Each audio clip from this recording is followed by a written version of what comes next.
सहस्रशीर्षं देवं विश्वाक्षं विश्वशम्भुवं विश्वं नारायणं देवमक्षरं परमं पदं विश्वतः परमां नित्यं विश्वं नारायणगुं हरिं विश्वमेवेदं पुरुषस्तद्विश्वमुपजीवति पतिं विश्वस्यात्मेश्वरगुं शाश्वतगुं शिवमच्युतं नारायणं महाज्ञेयं विश्वात्मानं परायणम्।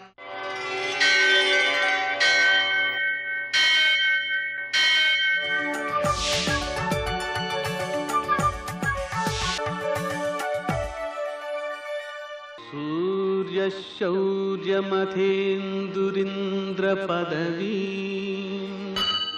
सन्मङ्गलं मङ्गलम्। यः कर्ता जगतां भर्ता संभर्ता महसां निधिः प्रणमामि तमादित्यं बहिरन्तस्तमोपहम्। నేటి కాలమాన విశేషాలను గమనిద్దాం. స్వస్తిశ్రీ చంద్రమాన జయనామ సంవత్సరం, దక్షిణాయనం, వర్ష ఋతువు, శ్రావణ మాసం, శుక్లపక్షం, ఆదివారం. సూర్యోదయం 5:57 సూర్యాస్తమయం 6:47. తిథి పాడ్యమి పూర్తిగా ఉంది. నక్షత్రం పుష్యమి సాయంకాలం 6:03 వరకు. వర్జం లేదు. దుర్ముహూర్తం సాయంకాలం 5:04 నుంచి 5:56 వరకు ఉంది. అమృతకాలం ఉదయం 10:53 నుంచి 12:40 వరకు. రాహుకాలం ఆదివారం కాబట్టి సాయంకాలం 4:30 నుంచి 6 గంటల వరకు. ఈరోజు అష్టకవర్గు రీత్యా లాభప్రదమైన శుభప్రదమైన సమయం ఉదయం 7 గంటలకి. ఆ సమయంలో చేసేటువంటి కార్యక్రమాలు మనకు లాభప్రదంగా రూపొందే అవకాశం ఉంది. కాబట్టి ఏదైనా ఒక దానాన్ని చేసి అటు తర్వాత ఆ దైవాన్ని భావన చేసి లౌకికమైన కార్యాలను కనుక ఆరంభం చేసుకున్నట్లయితే అవి సత్ఫలితాలను ఇచ్చేవిగా లాభప్రదంగా ఉంటాయి. విశేషించి ఈరోజు శ్రావణ మాసం ఆరంభమవుతోంది. శ్రావణ మాసపు పూజలకు ప్రాధాన్యం ఇస్తూ ఉంటారు. కాబట్టి ఈ శ్రావణ మాసం అమ్మవారికి ప్రీతికరమైనదిగా మనం భావన చేస్తూ ఆ పూజాధికారాన్ని నిర్వర్తించుకోవడం మంచిది. ఇంకా విశేషించి ఈరోజు పుష్యార్క యోగం ఉందండి. ఇది సాయంకాలం 6:03 వరకు ఉంది. కాబట్టి ఉదయకాలం నుంచి సాయంకాలం వరకు జపాధికారాన్ని చేసుకున్న, అలాగే కొన్ని సందర్భాలలో మంత్రోపదేశాలు కూడా పొందుతూ ఉంటారు. అలాగే మూలికలను సేకరించుకుంటుంటారు. ఆధ్యాత్మికంగా ఉపకరించేటువంటి మూలికలని సేకరించుకుంటారు. మందులకు ఉపయోగించేటువంటి మూలికలను కూడా ఈరోజు స్వీకరించడం వల్ల అవి ఎక్కువ శక్తివంతమవుతాయి అనేటువంటి భావన కూడా ఉంది. నిజానికి అసలు పుష్యమి నక్షత్రమే చాలా గొప్పది. ఎంత గొప్పదంటే పుష్యంతి అస్మిన్ అర్థాః ఇది పుష్యః అంటే ఈ నక్షత్రంలో ఆరంభించబడినటువంటి కార్యక్రమములు పోషించబడతాయి కాబట్టి ఆయన పుష్యమి అన్నారు. ఆ విధంగా పుష్యార్క యోగం అనేటువంటిది లౌకిక అలౌకిక కార్యాల సాధనలో విశిష్టమైనటువంటి దివసంగా దీన్ని భావన చేయాలి. నేటి ఆణిముత్యాలు.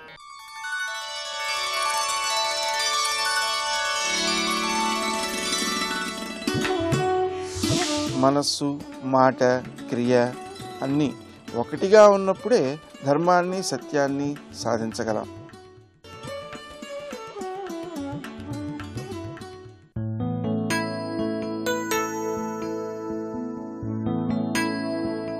నీ గుండెలో ప్రేమైన, నీ జీవితంలో విజయమైన, ఆలోచనల్లో జ్ఞానమైన, అంతెందుకు నీ తోటలో పువ్వైనా వికసించాలి అంటే అందుకు అవసరమైన ప్రయత్నం తప్పక చేయాలి.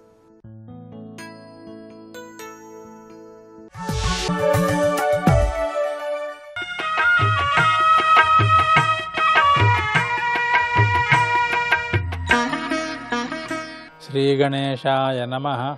శ్రీ సరస్వత్యై నమః. శ్రీపాదవల్లభ నరసింహ సరస్వతి. శ్రీ గురుదత్తాత్రేయాయ నమః. శ్రీ గణపతి సచ్చిదానంద సద్గురుపాదారవిందాభ్యాం నమో నమః. జయ గురుదత్త. నరేషు దత్త జన్మాపి త్వం ప్రమాదపరో యది కస్మాత్ త్వం నృగవద్దండ్యో నేతి చింతయ చేతసి. ఈ సూక్తి మానవ జన్మ గురించి, అందులో కూడా ఉత్తమ వంశ జన్మ గురించి మాట్లాడుతాం.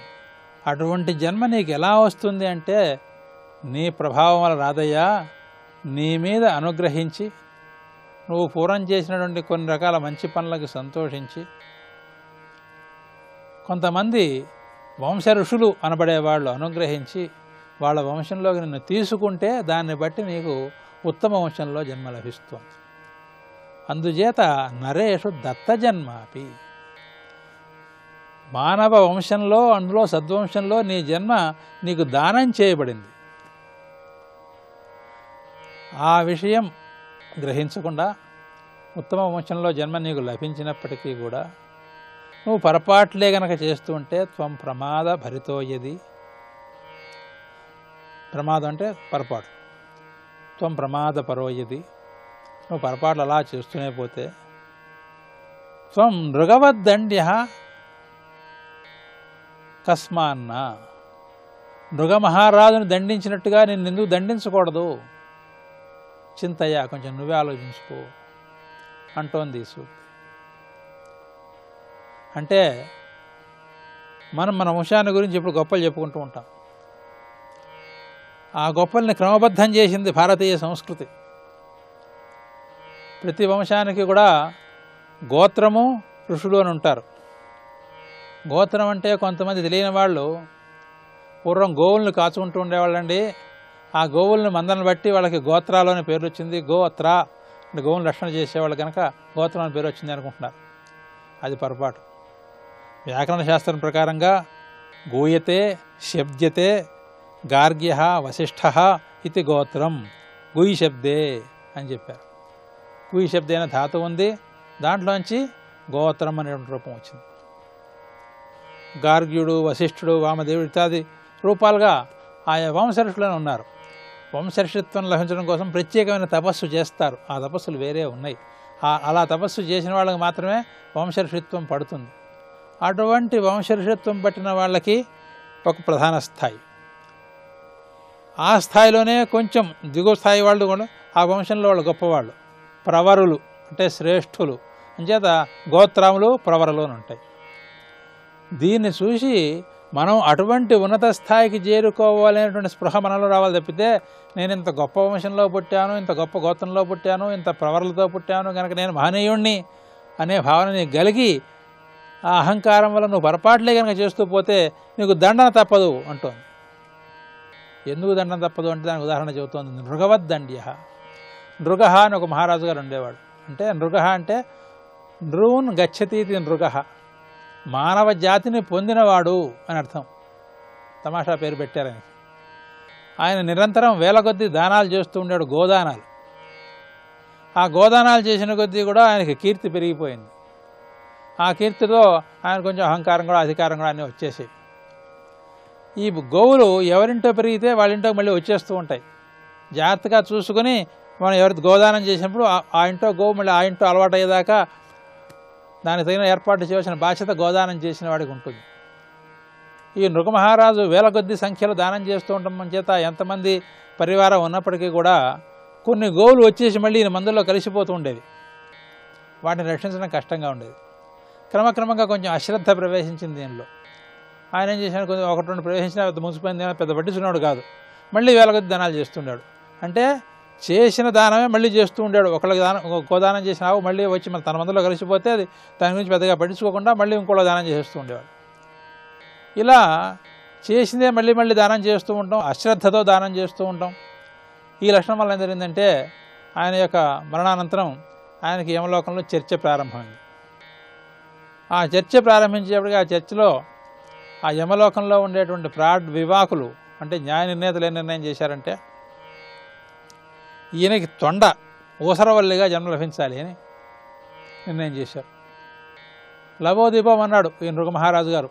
ఇదేమిటండి, ఎన్ని వేల దానాలు చేశాను, ఒకటో రెండో పొరపాట్లు జరిగినాయేమో, అంత మాత్రం చేత అతి నీచమైనటువంటి ఊసరవల్లి జన్మిస్తారా నాకు? నేను మొదట్లో మంచి దానాలు చేశా కదా, ఆ మంచి దానానికి ఫలితమే లేదా అన్నాడు. ఫలితం లేకపోవడం ఏంటయ్యా, ఊసరవల్లికి తొండకి చాలా దీర్ఘమైన ఆయుష్యం ఉంటుంది. ఆ దీర్ఘాయుష్యం ఉండటం చేత నిజమైన దానాలు ఎవరు చేస్తున్నారో వాళ్ళు ఎట్లా ఉంటారు అని నువ్వు గమనించగలుగుతావు. నీకు ఉత్తమ పురుష దర్శనం లభిస్తుంది అని చెప్పి వాళ్ళు పంపించేశారు. ఊసరవల్లిగా పుట్టాడు. కొన్ని వేల సంవత్సరాలు జీవించిన తర్వాత శ్రీకృష్ణ పరమాత్మ అవతరించడం, ఆ శ్రీకృష్ణ పరమాత్మని దర్శించడం, అప్పుడు ఈయనకి ఈ ఊసరవల్లి రూపం పోవడం జరిగింది. కనుక దీనికి వేల సంవత్సరాలు పట్టింది ఈ సంస్కారం లభించడానికి. దీన్ని బట్టి ఏం తెలుస్తోంది? ఎవడైతే ప్రమాదభరితుడుగా ఉంటాడో, అజాగ్రత్తపరుడుగా ఉంటాడో, అహంకారపరుడుగా ఉంటాడో వాడు సంచి దానాలు చేసినా కూడా, మంచి వంశంలో పుట్టినా కూడా శిక్షార్హుడవుతాడు అని మనకు తెలుస్తోంది. అటువంటి శిక్షార్హత్వం మన దగ్గరికి రానేకూడదు. అటువంటి జాగరూకతతో మనం సద్భావనతో సత్కార్యాలు చేద్దాము అని మనం చేసుకుంటూ జయ గురుదత్త.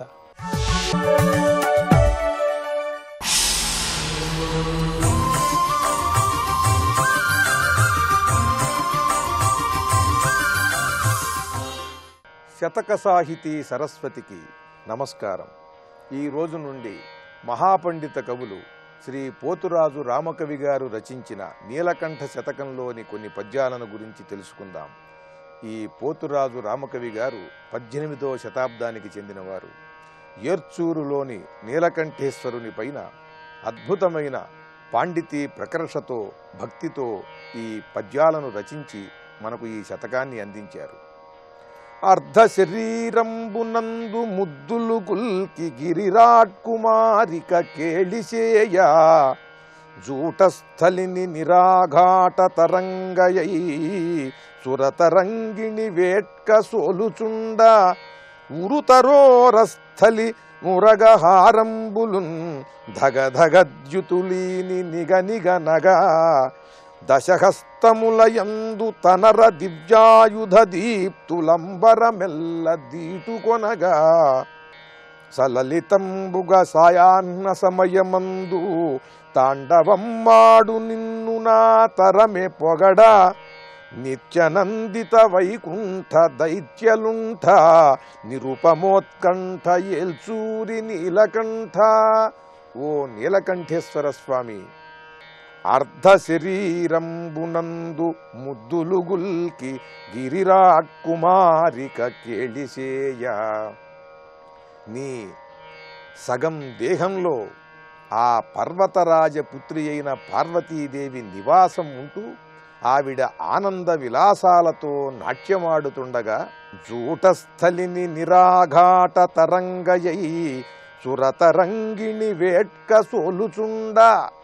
ఇక నీ శిరస్సు పైన ఆ జటాజూటంలో ఆ సురగంగ ఆవిడ ఆనంద తాండవం చేస్తూ ఉండగా నీ జటాజూటమునే ఒక నాట్య రంగస్థలంగా భావించి ఆవిడ అక్కడ నాట్యమాడుతూ ఉండగా పార్వతీదేవి నీ అర్ధ శరీరాన్ని తన నాట్య రంగస్థలంగా మార్చుకుని ఆవిడ ఆనందనాట్యం చేస్తూ ఉండగా ఉరుతరోరస్థలి నురగహారంబులున్ ధగధగద్యుతులీని నిగనిగనగా నీ విశాలమైన వక్షస్థలం మీద ఈ నాగుపాములన్నీ కూడా నాట్యం చేస్తూ ఉండగా ఆనందంగా దశహస్తములయందు తనర దివ్యాయుధ దీప్తులు అంబరమెల్ల దీటుకొనగా నీ 10 చేతులలోనూ దివ్యాయుధములు, డమరుకము ఇవి అన్నీ కూడా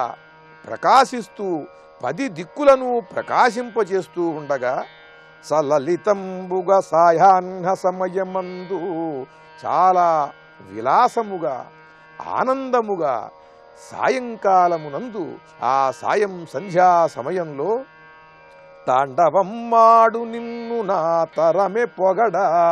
అలా తాండవం చేస్తున్నటువంటి నిన్ను పొగడటం నా వల్ల అవుతుందా స్వామి?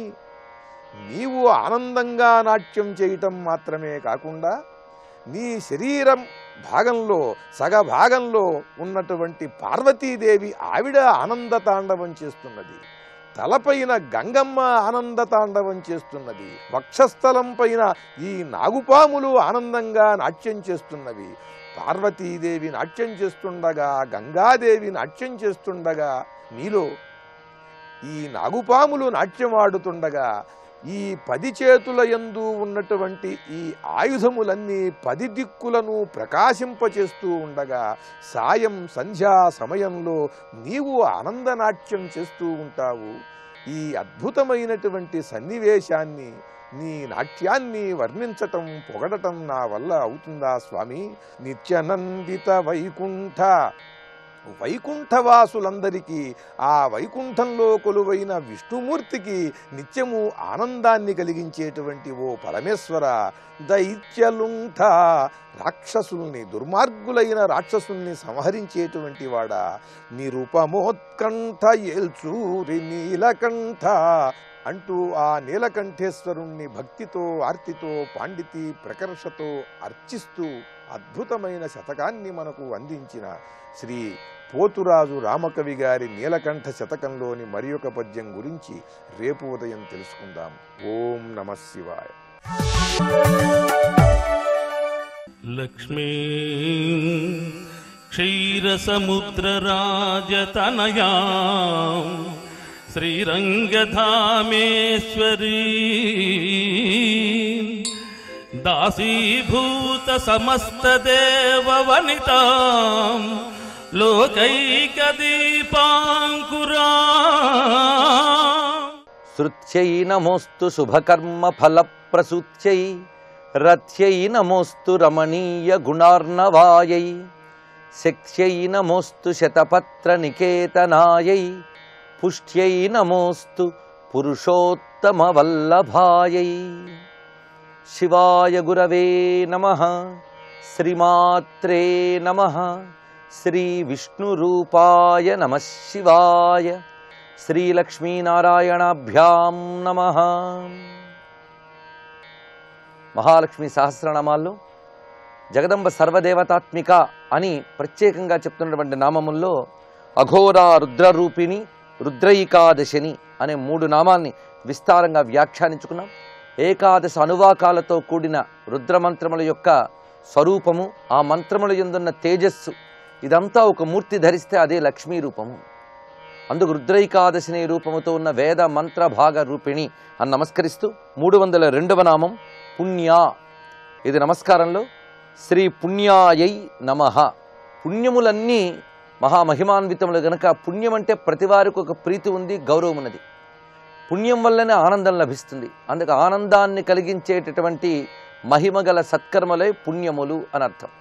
ఆ పుణ్యముల్లో ఉండే ప్రభావము, మహిమ, ఫలము ఇదంతా ఒక మూర్తి కడితే ఆ స్వరూపమే మహాలక్ష్మి. అందుకు పుణ్యముల యొక్క రూపమే మహాలక్ష్మి గనక ఆ తల్లిని పుణ్యాయై నమః నమస్కరిస్తున్నాం. ఆ తల్లిని నమస్కరించడం ఒక పుణ్యం. పాపము, దోషము అనేది ఇసుమంత కూడా లేనటువంటి పరమ పావనమైన రూపం మహాలక్ష్మి రూపం. ఆ జగదంబని తలంచిన హృదయంలోనే పాపం తొలగుతున్నది. పుణ్యస్వరూపుణైన అమ్మవారిని భావన చేస్తే పుణ్యాలన్నీ లభిస్తున్నాయి. యజ్ఞము, దానము, తపస్సు, సత్కర్మ, సద్గుణములు, సచ్చీరము వీటన్నిటి వల్ల చేసేటువంటి ఫలమే పుణ్యము అని చెప్పబడుతున్నది. అటువంటి పుణ్యస్వరూపిణి జగదంబ. 303వ నామం కళ్యాణి. ఇది నమస్కారంలో శ్రీ కళ్యాణ్యై నమః. పవిత్రత, మంగళము ఈ 2 అమ్మవారి రూపములు. అందుకే లక్ష్మి అంటేనే ఒకవైపు పావిత్ర్యానికి, మరొక వైపు శుభానికి, మంగళానికి స్వరూపము అనే స్ఫురణ మనకి సహజంగానే కలుగుతుంది. అదే లక్ష్మీదేవి యొక్క తత్వం. అందుకే కళ్యాణ్యై నమః నమస్కారం చేసేటప్పుడు కళ్యాణం, మంగళం, శుభం ఇవన్నీ పర్యాయ పదాలు. మంగళకరమైన, శుభంకరమైనటువంటి స్వరూపము, స్వభావము, ప్రభావము కలిగిన తల్లి గనక కళ్యాణి. ఇంకొక అర్థంలో కళ్యా అంటే శుభప్రదమైన శబ్దము అని అర్థం. ఇక అణహ అని కలిపితే ఇది స్త్రీలింగంలో కళ్యాణి అవుతున్నది. శుభప్రదమైన శబ్దమును పలికించే తల్లి అని అర్థం. అంటే వేదస్వరూపిణి అని అర్థం. వేదమే శుభప్రదమైన శబ్దం, మంత్రరూపం. అను మంత్రములన్నిటి యొక్క స్వరూపం అమ్మవారు గనకనే కళ్యాణి.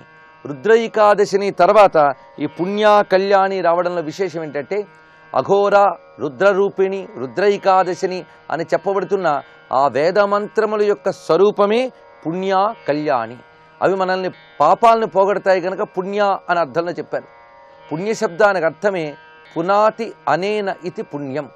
దేని వలన మనం పవిత్రులమవుతామో దానికి పుణ్యం అని పేరు. అలాంటి పవిత్ర స్వరూపమైన తల్లియే మంగళములు కలిగిస్తూ మంగళప్రదమైన శబ్ద రూపముగా ఉన్నది. ఆ శబ్దాలను పలికిస్తున్నది. మంగళప్రదమైన శబ్దం అంటే శుభంకరమైన వాక్కులు, వేదములు. ఆ వేద రూపముతో ఉన్నది. అంతేకాదు ఎప్పుడు శుభంకరమైన పలుకులు పలికినా అది మహాలక్ష్మి రూపమని తెలుసుకోవాలి. అందుకే ఏ నోట శుభం పలుకుతుందో ఆ నోటే మహాలక్ష్మి ఉంటుంది. ఎక్కడ శుభం పలకబడుతుందో వారిని మహాలక్ష్మి విడిచిపెట్టదు.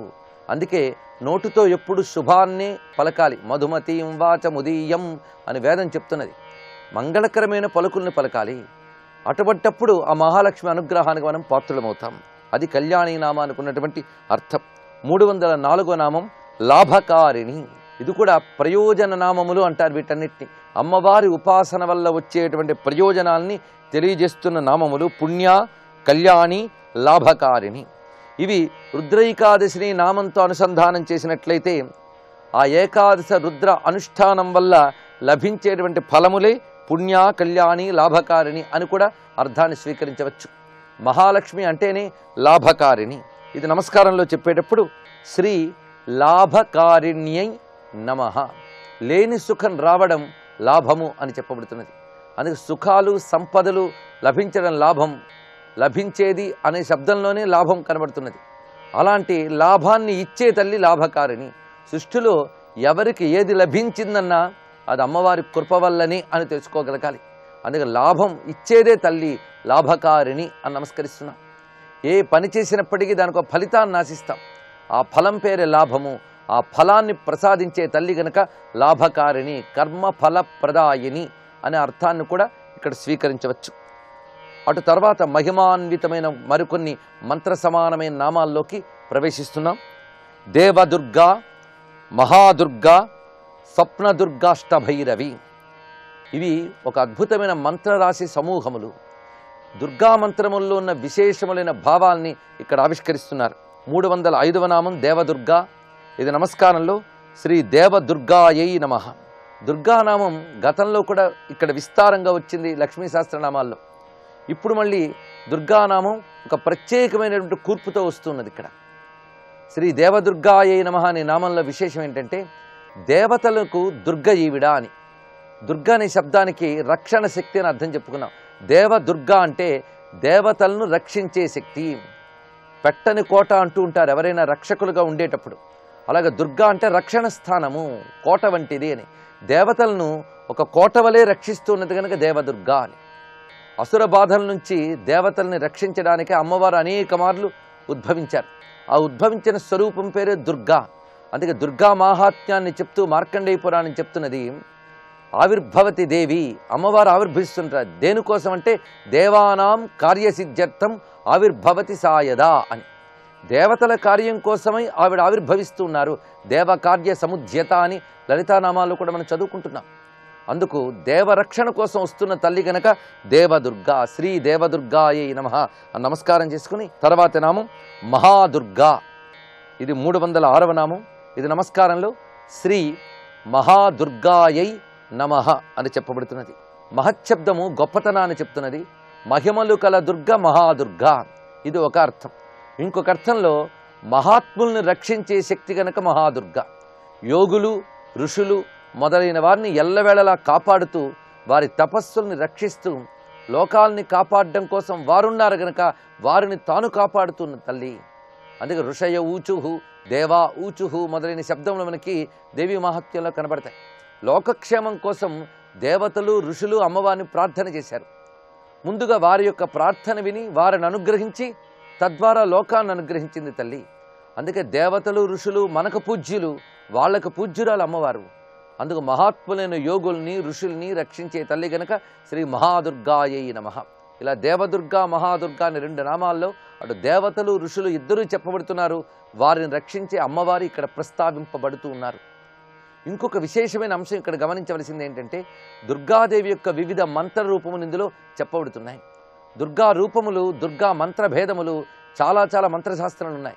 ఆయా మంత్ర విశేషాలే ఇక్కడ ఈ నామాల గుంపులో మనకు కనబడుతున్నాయి. అటువంటి పరంపరలోనే తర్వాతి నామం స్వప్న దుర్గా. 307వ నామం ఇది. ఇది నమస్కారంలో శ్రీ స్వప్న దుర్గాయై నమః.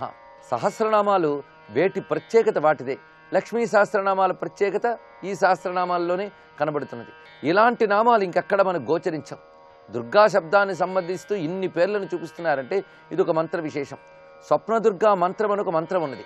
ఆ మంత్రాన్ని కానీ జపించినట్లయితే అమ్మవారు స్వప్నంలో సాక్షాత్కరించి అతడు కోరిన కోరికలు తీర్చడమే కాదు, అతడికి సరియైన సూచనలు ఇస్తారని, భవితవ్యాన్ని చెప్తారని కూడా మంత్రశాస్త్రంలో ఉన్న విషయం. స్వప్న వారాహి, స్వప్న దుర్గా అని స్వాప్నిక మంత్రములు ఇవి. స్వప్నములో అమ్మవారు కనబడ్డం ఇది ఒక చిత్రమైనటువంటి అంశం. ఇది మహానుభావులు ఉపాసనలో సిద్ధపురుషులు అయిన శ్రీ తాడేపల్లి రాఘవనారాయణ శాస్త్రి గారు మత్స్వప్నహాను గ్రంథాన్ని రచించారు. ఆ స్వప్నంలో ఒకవైపు బాలామహాత్రిపుర సుందరి, మరొక వైపు వేదవ్యాసులు వారు కనబడగా వారితో మాట్లాడినటువంటి అద్భుతమైన మంత్ర విశేషములన్నీ కూడా ఆ గ్రంథంలో ఉన్నాయి. అంటే అది ఎటువంటి కళ? కళలన్నీ కళ్ళలేనా అంటే కళలు అనే మాట కూడా ఒప్పుకోవలసిందే. కొన్ని స్వప్నాలు భ్రాంతులు, కొన్ని స్వప్నాలు భవిష్యత్ సూచకాలు. కానీ మహాత్ములకి సిద్ధపురుషులకు వచ్చే స్వప్నాలు మాత్రం యోగ దర్శనములు. ఇది కూడా తెలుసుకోవాల్సిన అంశమే.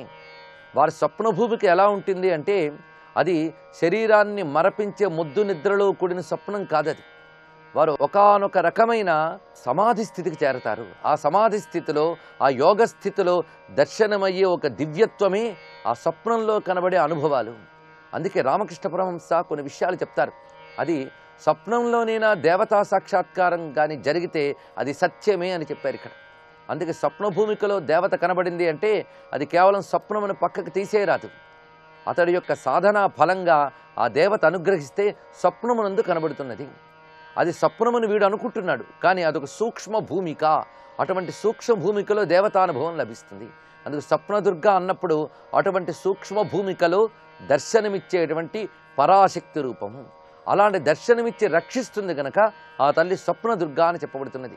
ఈ మంత్రమునందు స్వప్నదుర్గా దేవత యొక్క విశేషము లభిస్తున్నది. అందుకు శ్రీ స్వప్నదుర్గాయై నమః అని. ఇలా ఈ 3 నామాలలో వివిధములైన దుర్గా మంత్ర రహస్యాలు దాగి ఉన్నాయి. అందుకే ఈ శ్లోక పాదాన్ని మొత్తాన్ని కానీ జపం చేసినట్లయితే అనేక దుర్గా మంత్రముల శక్తిని మనం పొందినట్లే. దేవదుర్గా, మహాదుర్గా, స్వప్నదుర్గా, అష్టభైరవి అనేటువంటి 4 నామములు. స్వప్నదుర్గా నామానికి మరొక విశేషమైన అర్థాన్ని కూడా తెలుసుకోవచ్చు. లోకంలో ఒక్కొక్కప్పుడు కలలో కూడా దొరకదండి అంటారు. అంటే కలలో కనబడడం కూడా అంత అరుదైన విషయమని. అందుకు ఆ దుర్గాదేవి కలలో కూడా లభించే శక్తి అని చెప్పడానికి లేదు. అటువంటి తల్లి, పైగా దుర్గమము అయిన తల్లి కనుక దుర్గా అంటే అంత తేలికగా దొరకనది అని. ఇప్పుడు ఈ భావంతో పరిశీలిస్తే 3 నామాలకు మరొక అర్థం చెప్పవచ్చు. దేవదుర్గా, మహాదుర్గా అంటే దేవతలకు కూడా అంత తేలిగ్గా లభించేది కాదు. ఋషులు, యోగులు కూడా అంత తేలిగ్గా పొందలేరు.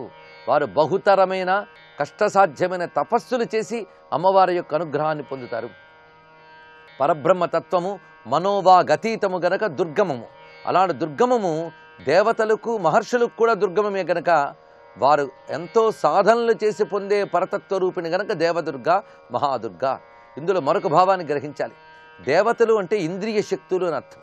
ఋషులు అనగా ఆలోచనా శక్తులు అని అర్థం. అందుకు దేవ, మహ ఈ 2 శబ్దములు కూడా ఇంద్రియములకు, ఆలోచనలకు కూడా అతీతమైన తల్లి. ఆ ఇంద్రియములు, ఆలోచనలు మహత్ సాధన చేస్తే ఆ సాధనలకు లభించి అనుగ్రహించే తల్లి అనే అర్థాన్ని కూడా ఇక్కడ స్వీకరించాలి. అటువంటి జగదంబికకు నమస్కరిస్తూ సర్వం శ్రీ జగదంబా చరణారవిందార్పణమస్తు.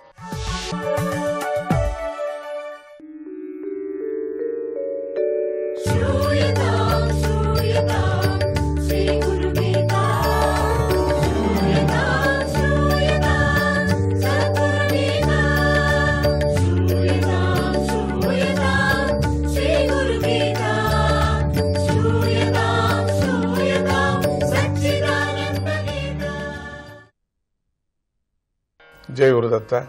అమ్మవారు వినయంగా, ఆర్తిగా గురుతత్వాన్ని బోధించమని శివుణ్ణి ప్రశ్నించింది. ఇంకా గురుతత్వాన్ని చెప్పండి అని. కావలసిన విషయాన్ని స్పష్టంగా అడిగింది. నీ పాదాలకు మ్రొక్కుతాను, నన్ను అనుగ్రహించు అని భక్తిగా ప్రార్థించింది. శిష్యుడి ఉండవలసిన లక్షణాన్ని చూపింది. ఎట్లా శిష్యుడు ఉండాలనో, గురువు దగ్గర ఏ విధంగా అడగాలనో అట్లా అమ్మవారు అడిగింది. జ్ఞానాన్ని పొందాలనుకున్నటువంటి శిష్యుడు ముందుగా గురువుకు శరణాగతి ఇవ్వాలి. తానేదో కొంచెం నేర్చుకున్నాను అనే విధంగా ఉండకూడదు. కొంతమంది తాము నేర్చుకున్నటువంటి విద్యను ప్రదర్శించి ఇంతకన్నా నాకు ఇంకేం కావాలో చెప్పండి అనేవాళ్ళు ఎంతోమంది ఉన్నారు. నేను ఇంతవరకు నేర్చుకున్నా నాకు ఆశీర్వాదం చేయండి అనేవాళ్ళు ఉన్నారు. ఇంతకన్నా దీని మీద ఇంకేం మించిపోయింది ఏమీ లేదు కదా, ఇంతే కదా జ్ఞానం ఉండేది అనేవాళ్ళు కూడా ఉన్నారు. ఇంకా కొంతమంది ఇంకా ఏదైనా ఉంటే చెప్తారా అని, ఏదైనా ఉంటే చెప్తే అది ఇట్లా కాదే, నేను అట్లక్కడ చదివానే, ఆ గురువు గారు ఇట్లా చెప్పారే, మరి దీన్ని ఇట్లా అంటారు కదా, మరి శాస్త్రంలో ఇట్లా అంటున్నారు కదా, మరి వాడికలో ఇట్లా అంటారు కదా, మరి వాళ్ళు ఇట్లా అది లేదు ఇది లేక మీరు ఇంకా ఎట్లా చెప్తున్నారు కదా, మరి దేన్ని నేను అనుసరించాలా, అందుకని నేనేదో చదువుకున్నాను కదా దాన్ని అనుసరిస్తున్నా స్వామి గారు అనేవాళ్ళు కూడా ఉన్నారు. చాలా అంతవరకు ఎన్నో జ్ఞానం తెలుసు నాకు అనేవాళ్ళు ఉన్నారు. చాలామంది అప్పుడప్పుడు అంటుంటారు కదా, మా ఇంటికి ఆ స్వామి వచ్చారు, ఈ స్వామి వచ్చారు, ఆ స్వామి వచ్చారు, మీరు కూడా రండి అంటే ఈ స్వామి వచ్చారు ఆ స్వామి వచ్చారు మీరు కూడా మా లెక్కన మీరు కూడా రండి అనే విధంగానా, లేక ఆ స్వామి వచ్చారు ఈ స్వామి వచ్చారు అనే సర్టిఫికెట్ నీకు బాగుందని చెప్పేసి రావాలన్నా నాకు అర్థం కావటం లే. కొంతమంది ఒక గురువు దగ్గర ఇంకో గురువును పొగుడుతూ ఉంటారు. అదే అవసరం లేదు కదా, అది అనవసరం కదా. ఒక ప్రోడక్ట్ దగ్గర ఇంకొక ప్రోడక్ట్ని పొగిడితే ఊరికే ఉంటారా?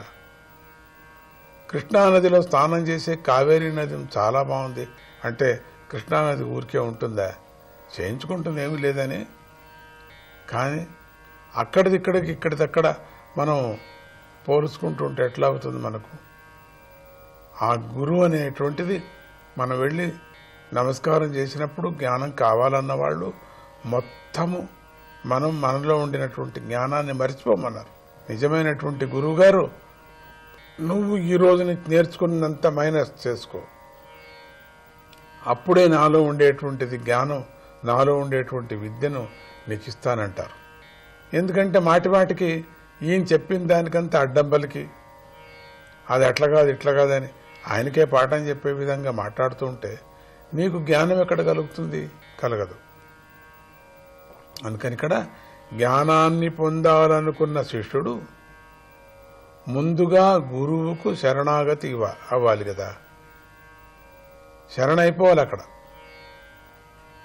ఏ ఉపాసనకైనా, ఏ బోధకైనా, ఏ ధర్మంలో అయినా గురువే కదా మూలం. కేవలం సద్గురు కృప వల్లనే అజ్ఞానాన్ని తొలగించుకోవటం సాధ్యమవుతుంది. అది బాగా జ్ఞాపకం పెట్టుకోవాలి. అజ్ఞానం అదంతటికదే పోతుంది,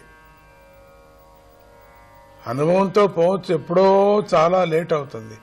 కానీ సద్గురు కృప ఉంటే క్షణంలో మనలో ఉండేటువంటి అజ్ఞానం దూరమైపోతుంది. అందుకని అజ్ఞానాన్ని తొలగించుకోవటానికి గురువే సాక్షి. మనకు గురువే శరణ పొందాల, గురువునే వేడుకోవాలా. ఆ గురువు ఒక్కడికే సాధ్యమవుతుంది. శరణాగతి ఒక్కటే దానికి మార్గం అని చెప్పుకొచ్చారు.